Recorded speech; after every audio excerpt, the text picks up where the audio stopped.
The Unwanted Memories. Chapter 1. The Forgotten Box.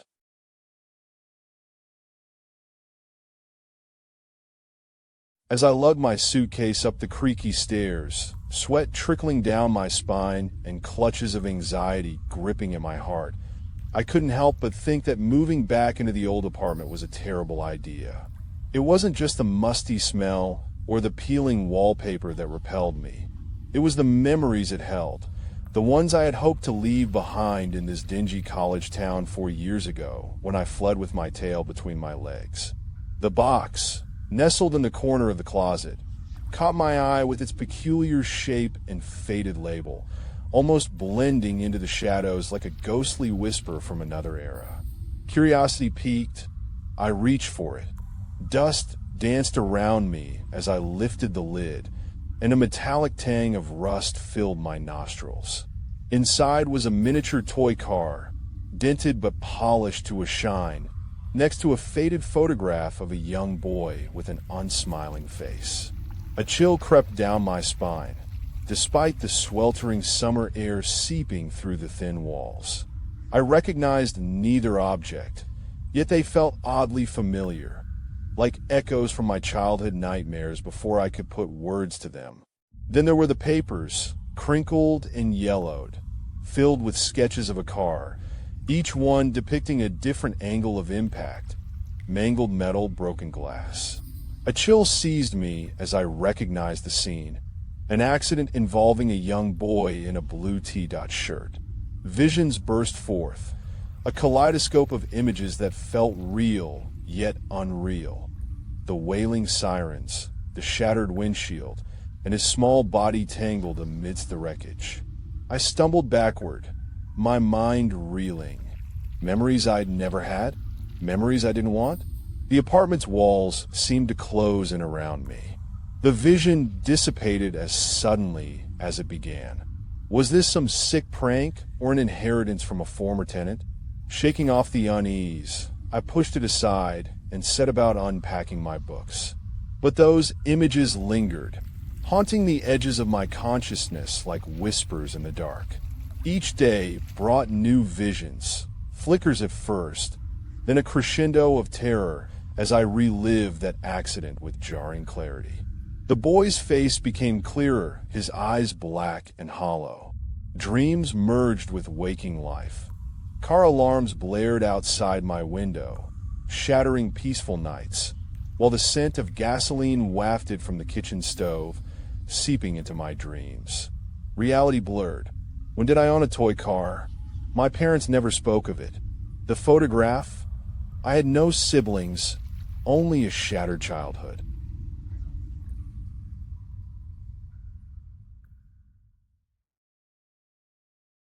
Chapter 2. The Watchful Neighbor.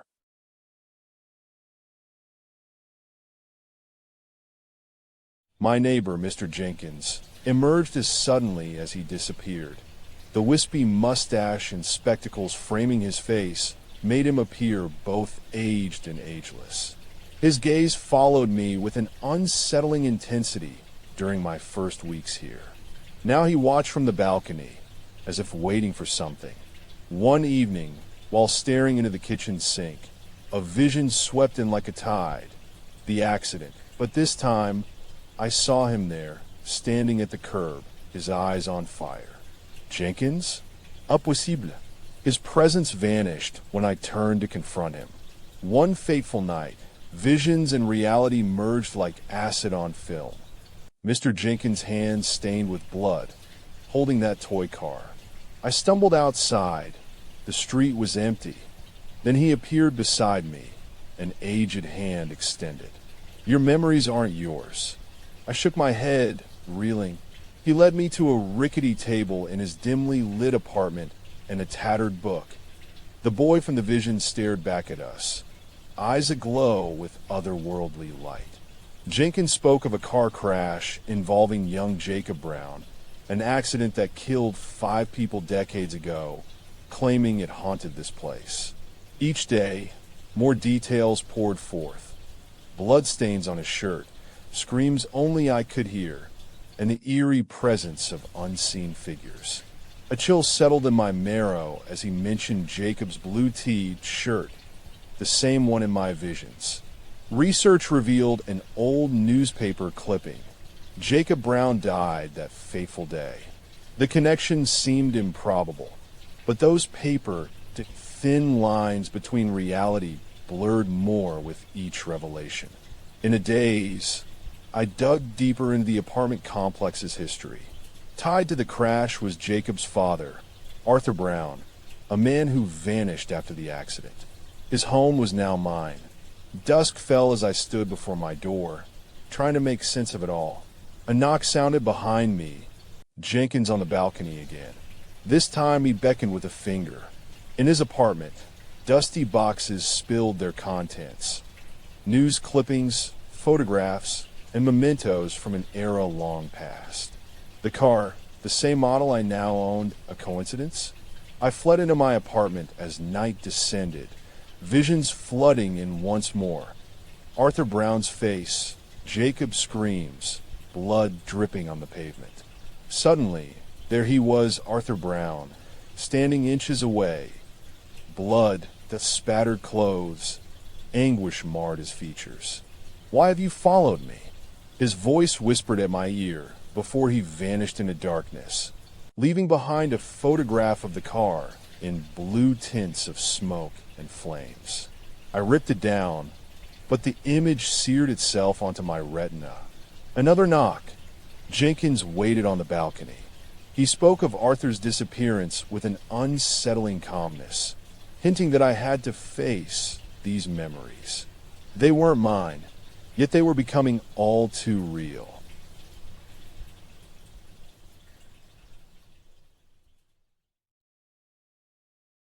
Chapter 3. The Vanishing Light.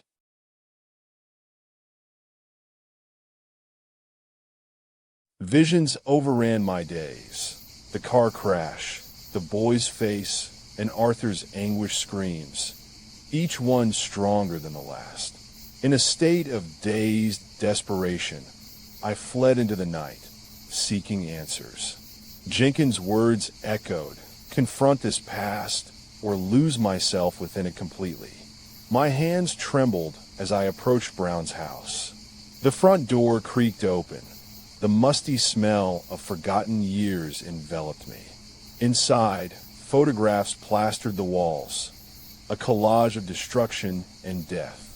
Jacob sat on the kitchen table, staring at a photo album, my own face among the pages. His eyes locked onto mine, black orbs swimming with anguish.